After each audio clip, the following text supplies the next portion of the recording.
इसमें आज हम एक वेरी इंटरेस्टिंग टॉपिक को डिस्कस करने जा रहे हैं।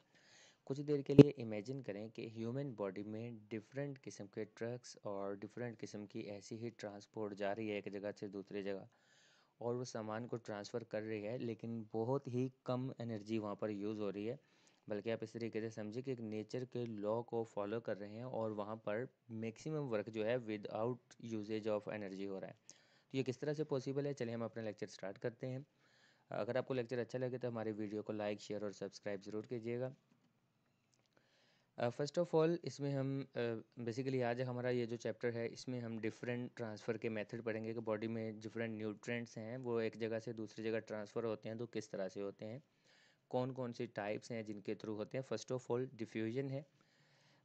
ये सामने अगर आप स्क्रीन पर देखें डिफ्यूजन में, तो क्या है कि movement from high to low concentration, यानी पहले हाई कंसंट्रेशन होगी, हाई कंसंट्रेशन की तरफ से लो कंसंट्रेशन की तरफ जब चीज़ें मूव करेंगी उसमें किसी किस्म की एनर्जी का यूजेज नहीं होगा, एनर्जी को वहाँ पर यूज़ नहीं किया जाएगा।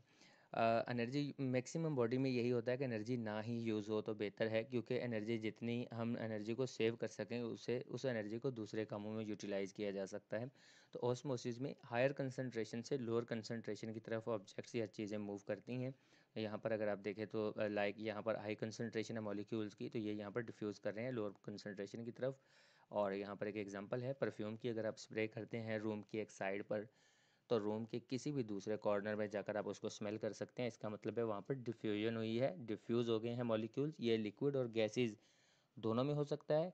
और लिविंग थिंग्स की बात करें तो ऑक्सीजन और कार्बन डाइऑक्साइड जो हमारे लंग्स में ट्रांसफ़र होती है, ये डिफ्यूजन के प्रोसेस को ही फॉलो करते हुए आ रही होती है, क्योंकि जब हम इनहेल कर रहे होते हैं उस वक्त हमारे लंग्स में किसी किस्म की ऑक्सीजन नहीं होती या बहुत ही कम होती है, इनकी लो कंसंट्रेशन होती है, आउटसाइड ज़्यादा होती है, तो वहाँ से ऑक्सीजन ट्रांसफ़र होकर इनसाइड आती है। और ऐसे ही कार्बन डाइऑक्साइड जो होती है लंग्स में ज़्यादा होती है तो वहाँ से वो बाहर ट्रांसफ़र हो जाती है। दूसरी हम इसकी टाइप की बात करें ट्रांसफ़र की, न्यूट्रिएंट्स को एक जगह से दूसरी जगह ट्रांसफ़र करने के लिए, वो ऑस्मोसिस है। और ऑस्मोसिस में सिर्फ और सिर्फ लिक्विड यानी कि वाटर ही मूव करता है, डाइल्यूटेड टू कंसनट्रेटेड सॉल्यूशन। यहाँ पर ये टर्म समझने वाली है, ये कंसंट्रेशन का क्या मतलब है। देखिए कंसंट्रेशन मीन लाइक वाटर का, ये यहाँ पर अगर आप देखें इसको ज़्यादा आपको मैं पूरी कोशिश करूँगा कि कंसेप्ट आप समझे, बेसिक चीज़ें में कंसेप्ट ही है।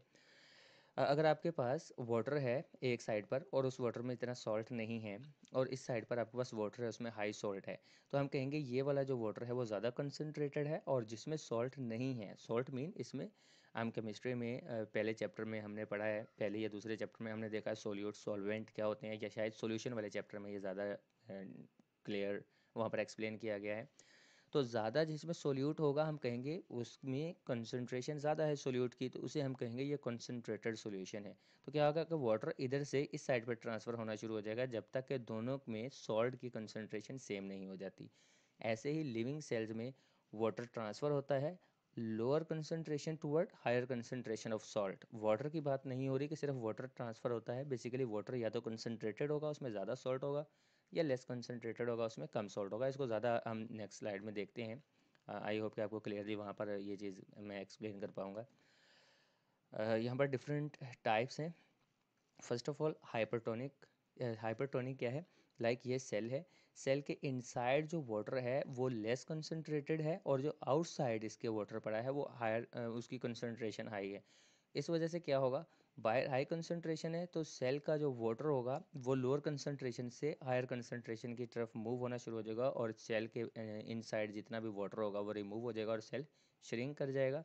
श्रिंक करके सेल की डेथ भी हो सकती है। नेक्स्ट सॉरी इसकी नेक्स्ट टर्म रह गई है। उसके बाद सेकंड, ये ऑस्मोसिस में या तो हाइपरटोनिक सॉल्यूशन हो सकता है, या एनवायरनमेंट हो सकता है, या फिर हाइपोटोनिक हो सकता है। हाइपोटोनिक में क्या होगा, सेल के इनसाइड में सॉल्ट कंसंट्रेशन ज़्यादा होगी बट सेल के आउटसाइड पे सॉल्ट कंसंट्रेशन कम होगी, जिस वजह से क्या होगा, वाटर लोअर कंसंट्रेशन से हायर कंसंट्रेशन की तरफ मूव करना शुरू हो जाएगा, तो सेल के अंदर वाटर फिल अप होता जाएगा। इतना वाटर फिल होगा कि सेल अब बहुत ज़्यादा उसमें वाटर जब मैक्सिमम इनटेक कर लेगा तो सेल बर्स्ट हो जाएगा। सेल आप समझ लेकर डिस्ट्रॉय हो जाएगा, जैसे बलून उसमें आप एयर फिल करते जाएँ तो लास्ट में क्या होता है, बेसिकली सेल को बहुत ज़्यादा ये टर्जेट कर देता है और उसके बाद सेल की डेथ हो जाती है। नॉर्मल सेल को सर्वाइव करने के लिए कैसा एनवायरनमेंट चाहिए, उसे हम आइसोटोनिक यानी कि बैलेंस्ड कहते हैं। इसमें क्या होगा, आउटर साइड पर भी न्यूट्रिएंट्स सॉल्वेंट जो होगा या सॉल्ट जो होगा उसकी कंसंट्रेशन वाटर में उतनी ही होगी जितनी सेल के इनसाइड पर होगी, तो यहाँ पर सेल प्रॉपरली सर्वाइव कर सकता है। नेक्स्ट हमारे पास देखिए, पहली हमने टाइप पढ़ी है डिफ्यूजन, कोई एनर्जी यूज़ नहीं हुई। दूसरी हमने ऑस्मोसिस, उसमें भी किसी किस्म की एनर्जी यूज़ नहीं हुई। और ये थर्ड वन है फैसिलिटेटेड डिफ्यूजन, इसमें क्या है बेसिकली है तो ये भी डिफ्यूजन ही। इसमें भी क्या है, लोअर कंसंट्रेशन से की तरफ जाता है हायर कंसंट्रेशन से, लेकिन यहाँ पर मॉलिक्यूल्स थोड़े बड़े होते हैं। और दूसरी चीज़ ये होती है कि मॉलिक्यूल्स होते हैं वो चार्ज होते हैं। चार्ज मॉलिक्यूल्स को एक जगह से दूसरी जगह ट्रांसफ़र करने के लिए फैसिलिटेटेड डिफ्यूजन को यूज़ किया जाता है, यानी कि जो मॉलिक्यूल जाते हैं वो स्पेसिफिक चैनल्स के थ्रू जाते हैं। यहाँ पर अगर आप मॉलिक्यूल्स को देखें ट्रांसफ़र हो रहे हैं, तो क्या हो रहा है कि यहाँ पर डिफरेंट किस्म के चैनल्स होते हैं, और चैनल यानी कि गेट आप समझ लें, गेट होते हैं और उन गेट के अंदर से मॉलिक्यूल, और वो गेट ही रिस्पॉन्सिबल होते हैं मॉलिक्यूल्स को एक साइड से दूसरी साइड की तरफ ट्रांसफ़र करने के लिए। और फैसिलिटेटेड डिफ्यूजन के लिए सेल मेम्ब्रेन का होना बहुत ज़रूरी है। विद आउट मेम्ब्रेन या परमिएबल मेम्ब्रेन जिसे हम कह रहे हैं, जो कुछ मॉलिक्यूल्स को ट्रांसफ़र होने देते हैं, कुछ मॉलिक्यूल्स को ट्रांसफ़र नहीं होने देते।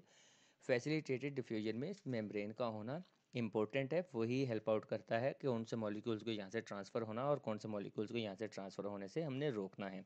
तो डिफरेंट किस्म के मॉलिक्यूल्स फैसिलिटेटेड डिफ्यूजन में भी जा सकते हैं, इसमें भी एनर्जी को यूज़ नहीं किया जाता, लेकिन यहाँ पर डिफरेंट चैनल्स या डिफरेंट डोर्स लगे होते हैं जो कि स्पेसिफिक मॉलिक्यूल्स को यहाँ से जाने देते हैं। इसकी basic example carbon oxygen glucose है।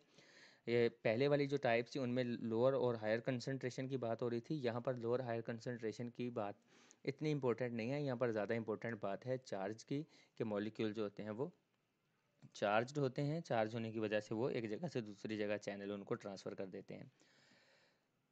नेक्स्ट एक्टिव ट्रांसपोर्ट, अब फर्स्ट टाइप आई है यहाँ पर हमारे पास जिसमें एनर्जी को यूटिलाइज किया जाएगा, जिसका नाम एक्टिव ट्रांसपोर्ट है। यहाँ पर एक क्वेश्चन बनता है कि जब सिंपल डिफ्यूजन है, ऑस्मोसिस है, वो हो रही हैं, तो हमें एक्टिव ट्रांसपोर्ट की क्या ज़रूरत पड़ गई।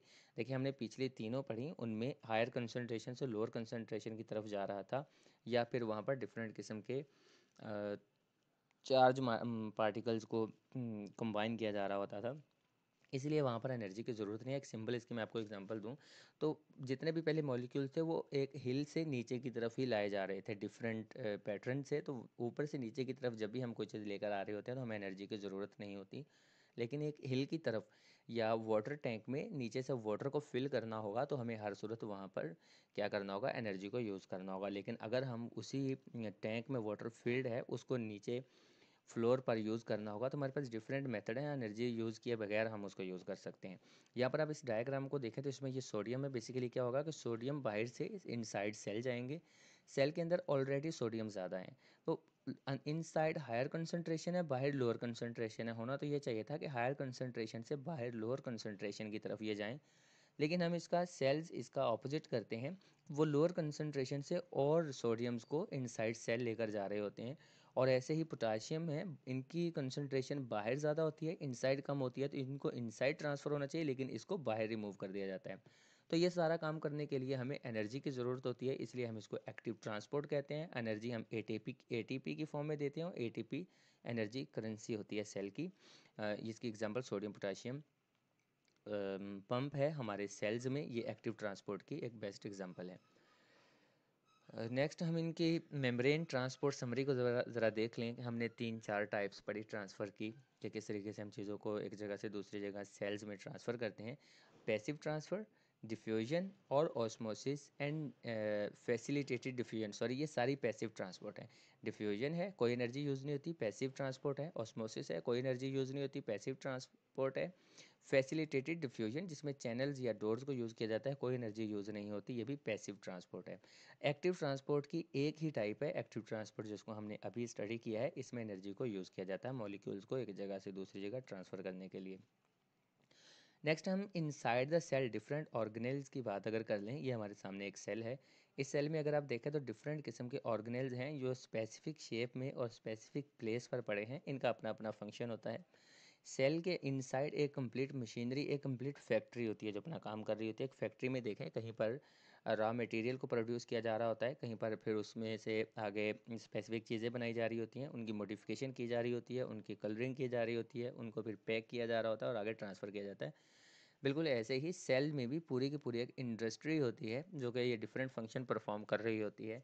तो हम सेल के अंदर जो डिफरेंट डिपार्टमेंट्स होते हैं उनको हम ऑर्गेनेल्स कहते हैं। हम वन बाय वन कुछ ऑर्गेनेल्स को यहाँ पर स्टडी करेंगे। फर्स्ट ऑफ ऑल जिस ऑर्गेनेल की हम बात कर रहे हैं, बेसिकली ऑर्गेनेल तो नहीं है, ये सेल के इनसाइड जो जेली लाइक मटेरियल होता है उसको साइटोप्लाज्म, और सेल को जो शेप देता है उसको साइटोस्केलेटन को स्टडी करेंगे हम। यहाँ पर इसमें इस शेप में अगर आप देखें तो ये थ्रेड लाइक डिफरेंट स्ट्रक्चर जा रही हैं इस तरीके से। ये क्या करती हैं कि सेल को एक स्पेसिफिक शेप प्रोवाइड करती हैं। सेल की एक स्पेसिफिक शेप होती है और वो इन थ्रेड लाइक, आप इनको रॉड्स कह लें या थ्रेड लाइक स्ट्रक्चर्स कह लें, इनकी वजह से होती है। इनको साइटोस्केलेटन कहा जाता है। ये प्लांट में सेल में दो काम करता है। एक तो उसको ट्रांसपोर्ट करने में हेल्प आउट करता है, ये मटेरियल को ट्रांसफ़र होना एक जगह से दूसरी जगह, उसमें उसकी हेल्प आउट करता है, या ऑर्गेनेल्स को ट्रांसफ़र होना है। दूसरा काम सेल को शेप देता है। साइटोप्लाज्म ये जेली लाइक मटेरियल होता है इनसाइड द सेल, और ये जेली लाइक मटेरियल क्या काम करता है, सेल में से डिफरेंट ऑर्गेनेल्स को ट्रांसफ़र होने में, एक जगह से दूसरी जगह मूव होने में हेल्प आउट करता है। मेन काम इसका यही होता है। और इसमें फूड स्टोरेज होती है और डिफरेंट किस्म के इसमें न्यूट्रिएंट्स को भी स्टोर किया जाता है इनसाइड द सेल। नेक्स्ट हम पढ़े तो न्यूक्लियस, कम से कम नाम तो इसका सुना ही होगा। केमिस्ट्री में भी हम न्यूक्लियस पढ़ते हैं, लेकिन वो थोड़ा अलग किस्म का न्यूक्लियस है। लिविंग थिंग्स में जिस न्यूक्लियस की हम बात कर रहे हैं ये अलग है। सेल के बिल्कुल सेंटर में, सेंट्रल पार्ट में एक आप कह लें कि एक इन्वेल्प होती है, एक मेम्ब्रेन होती है जिसमें डिफरेंट छोटे छोटे पोर्स होते हैं, और उन पोर्स के इनसाइड पर जो हमारे पास डीएनए को जिसने कवर किया होता है, इसको ओवरऑल हम न्यूक्लियस कहते हैं। न्यूक्लियस के इनसाइड क्या है, डीएनए, और डीएनए में क्या होता है, जीन्स होते हैं। जीन्स क्या करते हैं, हमारे डिफरेंट फंक्शन को कंट्रोल कर रहे होते हैं। जितने भी बॉडी फंक्शन परफॉर्म करेगी, लाइक किसी का कलर क्या होगा, हाइट कितनी होगी, उसको किस किस किस्म की डिजीज़ हैं जो कि उसको जेनेटिकली ऑलरेडी उसमें एग्जिस्ट कर रही हैं, ये सारी की सारी चीज़ें, या कहीं पर सेल डिवाइड होने हैं तो कितने डिवाइड होने हैं, ये सारा का सारा काम डीएनए करता है। बेसिकली ये आप समझ लें कि ह्यूमन या किसी भी लिविंग थिंग का एक बॉस, एक सीईओ का ऑफिस होता है, जो सारे जितना भी काम होना होता है उन सब की यहाँ से ही ऑर्डर जाते हैं। यहाँ पर ये एक पोर को दिखाया गया है। न्यूक्लियस में इस तरह के बेसिकली पोर्स होते हैं, और पोर्स इसीलिए रखे जाते हैं ताकि बाहर से चीज़ों को इनसाइड द न्यूक्लियस ट्रांसफ़र किया जा सके, और न्यूक्लियस से भी बाहर चीज़ों को ट्रांसफ़र किया जा सके। क्योंकि न्यूक्लियस में डीएनए है, डीएनए में जीन्स हैं, तो जीन्स खुद कुछ नहीं बनाते, बेसिकली वो इन्फॉर्मेशन प्रोवाइड करते हैं कि ये चीज़ बनाई जाएगी। तो यहाँ से इन्फॉर्मेशन जाती है इनसाइड सेल, और सेल वहाँ पर डिफरेंट चीज़ें बना रहा होता है, और उनमें से कुछ चीज़ें न्यूक्लियस को वापस चाहिए तो इधर ट्रांसफ़र हो जाती हैं, अदरवाइज बॉडी के दूसरे पार्ट्स की तरफ चली जाती हैं। न्यूक्लियस के बाद नेक्स्ट ऑर्गेनेल की हम बात करें तो ये माइटोकॉन्ड्रिया है। माइटोकॉन्ड्रिया को सेल का पावर हाउस भी कहा जाता है।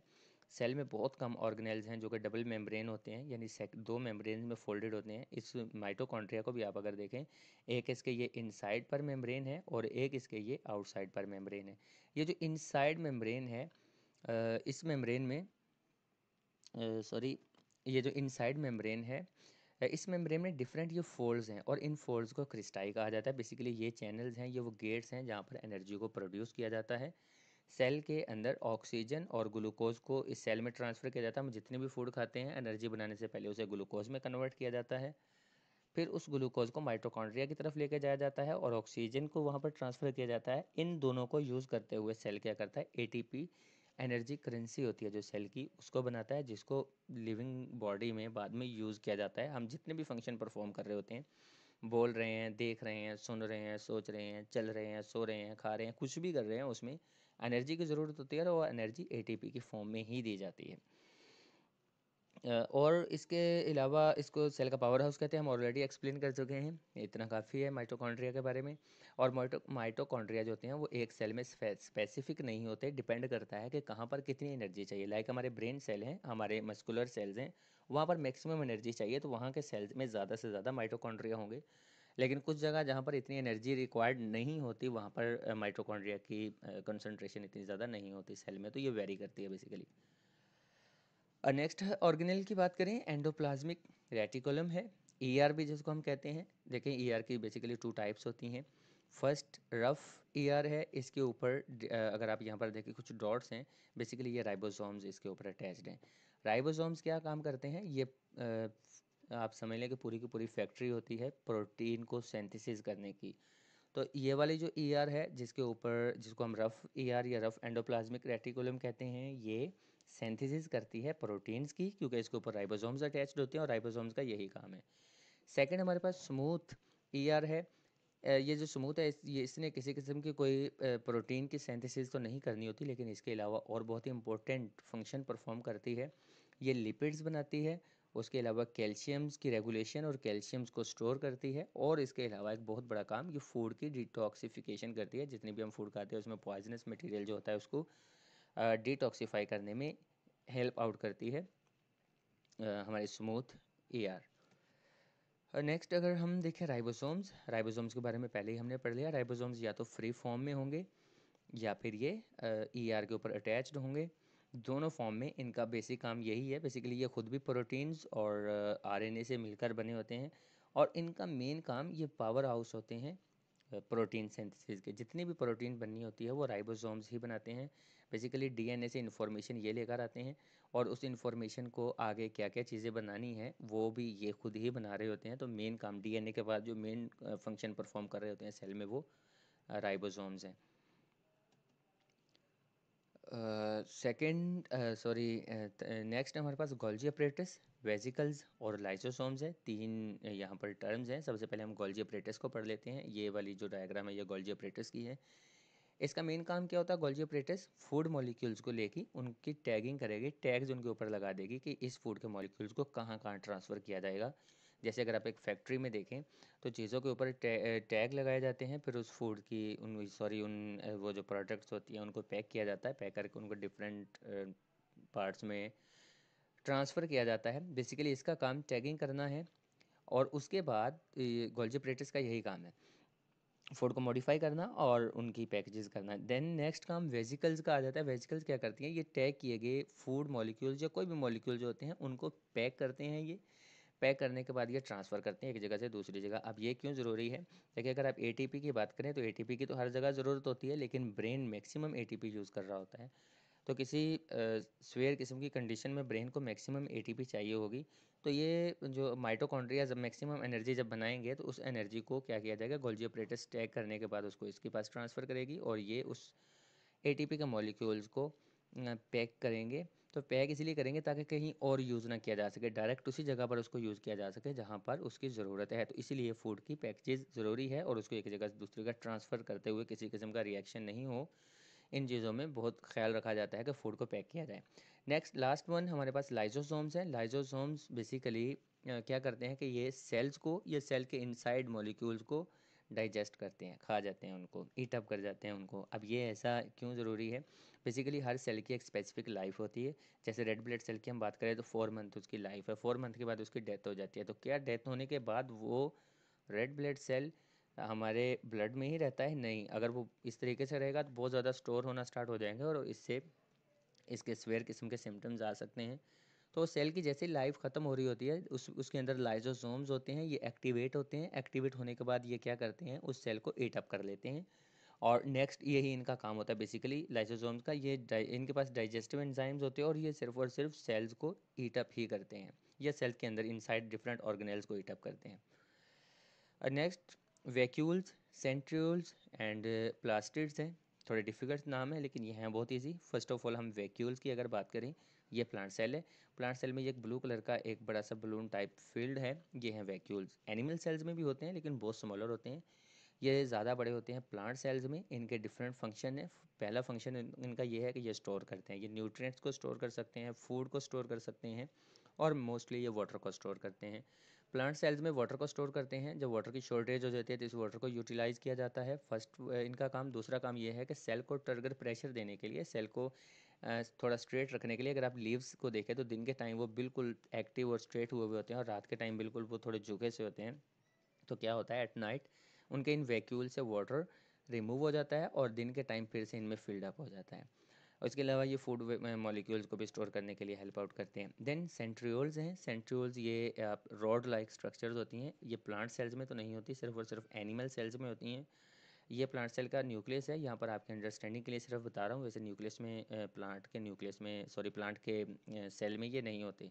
तो ये क्या होते हैं, इनके ऑपोजिट साइड्स पर होते हैं, यहाँ पर और यहाँ पर। और ये इस न्यूक्लियस के अंदर क्रोमोसोम्स को, हाफ क्रोमोसोम को इस साइड पर ट्रांसफ़र कर देते हैं और हाफ क्रोमोसोम को सेकंड साइड की तरफ ट्रांसफ़र करते हैं। कब? जब सेल की डिवीजन हो रही होती है, जब सेल डिवाइड हो रहा होता है दो सेल्स में, तो उस टाइम ये सेंट्रियोल्स एक्टिवेट होते हैं और सेल के न्यूक्लियस को, ये सेल के न्यूक्लियस के अंदर प्रेजेंट क्रोमोसोम्स को 2 इक्वल हाफ पार्ट्स में डिवाइड कर देते हैं। सेंट्रियोल्स के बाद हम बात करें प्लास्टिड्स। प्लास्टिड्स क्या हैं? ये इसकी डिफरेंट टाइप्स हैं प्लास्टिड्स की। ये मोस्टली प्लांट्स में होते हैं। क्लोरोप्लास्ट, क्रोमोप्लास्ट और ल्यूकोप्लास्ट। देखिए, क्लोरोप्लास्ट प्लांट में होता है, ये ग्रीन पिगमेंट होता है प्लांट में, फोटोसिंथेसिस में हेल्प आउट करता है। प्लांट की जितनी फोटोसिंथेसिस हो रही होती है वो सारी की सारी क्लोरोप्लास्ट की वजह से हो रही होती है, क्लोरोफिल की वजह से हो रही होती है। देन क्रोमोप्लास्ट है। क्रोमोप्लास्ट का क्या काम है? इसका बेसिक काम ये होता है कि प्लांट्स को, या किसी भी प्लांट को ही कह लें आप, डिफरेंट कलर परफॉर्म करता है। आप देखते हैं डिफरेंट प्लांट के जो फ्लावर्स होते हैं उनके डिफरेंट कलर्स होते हैं, इवन के प्लांट के लीव्स के भी कलर अदर देन ग्रीन हो सकते हैं। तो वो कलर को कौन पीछे से कंट्रोल कर रहा होता है? वो उसके क्रोमोप्लास्ट कंट्रोल कर रहे होता है। देन ल्यूकोप्लास्ट है। ल्यूकोप्लास्ट फूड को स्टोर करने में हेल्प आउट करते हैं। स्टार्च की फॉर्म में ये फूड को स्टोर करते हैं सेल्स में। यह हमारा ये लेक्चर एंड हुआ। अगर आपको हमारी वीडियो अच्छी लगी हो तो आपसे ये रिक्वेस्ट है, प्लीज़ हमारे चैनल को लाइक, शेयर और सब्सक्राइब ज़रूर कीजिएगा। मिलते हैं नेक्स्ट लेक्चर में, तब तक के लिए अल्लाह हाफिज़।